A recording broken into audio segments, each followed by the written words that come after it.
Hello friends, स्वागत है आपका मेरे YouTube channel mission only study में। आज हम देखेंगे सामंतवाद से संबंधित कुछ महत्वपूर्ण क्वेश्चन नंबर 1 है, सामंतवाद का क्या अर्थ है। सामंतवाद मध्यकालीन सरकार की एक विचित्र पद्धति थी जिसकी मुख्य विशेषता अनेक जमींदारों द्वारा सार्वभौम अधिकारों का उपभोग करना था, जिसका उपभोग पहले राजा करता था। क्वेश्चन नंबर 2 है, सामंतवाद की परिभाषा दीजिए। मेयर के शब्दों में सामंतवाद समाज और सरकार का एक विशेष रूप था जो भूधृति पर आधारित था। क्वेश्चन नंबर 3 है, सामंतवाद का काल क्या है। 9वीं से 11वीं शताब्दी, लगभग 300 वर्षों तक सामंतवाद जो था वो अपने विकास की चरम सीमा पर था, लेकिन 13वीं शताब्दी में इसका पतन हो गया और इसका पतन होना आरंभ हो गया था और 15वीं शताब्दी में इसका पतन हो गया। और सामंतवाद की कोई दो विशेषताएं बताइए। सामंतवाद की विशेषताएं थी काश्तकारी और सामाजिक विभाजन।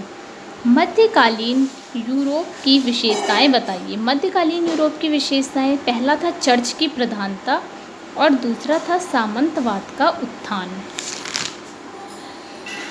नेक्स्ट क्वेश्चन है, सामंतवाद के विकास के कोई दो कारण लिखे। सामंतवाद के विकास के दो कारण था, पहला था अराजकता और दूसरा था केंद्रीय सत्ता का दुर्बल होना। क्वेश्चन नंबर 7 है, सामंती प्रथा के कोई दो लाभ बताइए। पहला है कि इस प्रणाली के द्वारा शांति और व्यवस्था की स्थापना हुई और दूसरा है निरंकुश राजतंत्र पर अंकुश लगाने का कार्य सामंती प्रथा का लाभ था। सामंतवाद के पतन के कोई दो कारण लिखिए। सामंतवाद के पतन के कई कारण थे, जैसे राजशक्ति में वृद्धि और बारूदों का आविष्कार। सामंतवाद के उदय के कोई दो कारण लिखिए। सामंतवाद के उदय के कारण था, एक राजनीतिक कारण था, दूसरा आर्थिक कारण। मध्ययुगीन यूरोप की गतिविधियों का केंद्र बिंदु क्या था। मध्ययुगीन यूरोप की गतिविधियों का केंद्र बिंदु जो था वो सामंत वर्ग था। सामंतवाद का पतन कब हुआ। आधुनिक युग के आगमन के साथ सामंतवाद का पतन हुआ।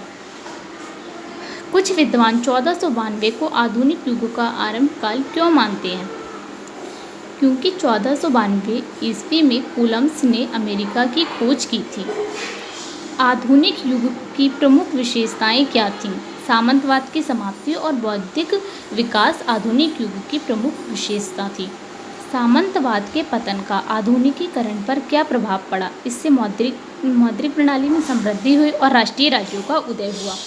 बोसवर्थ का प्रथम व अंतिम युद्ध कब हुआ। सन 1455 में बोसवर्थ का प्रथम व 1485 में अंतिम युद्ध हुआ। मुसलमान तुर्कों ने ईसाइयों के किस पवित्र तीर्थ स्थान पर अधिकार कर लिया। मुसलमान तुर्कों ने ईसाइयों के जेरूसलम जो पवित्र उनका तीर्थ स्थल था उस पर अधिकार कर लिया। 1453 ईस्वी में कुस्तुनतुनिया पर किसने विजय प्राप्त की थी। महमूद द्वितीय ने। अगर वीडियो पसंद आए तो लाइक ज़रूर करें।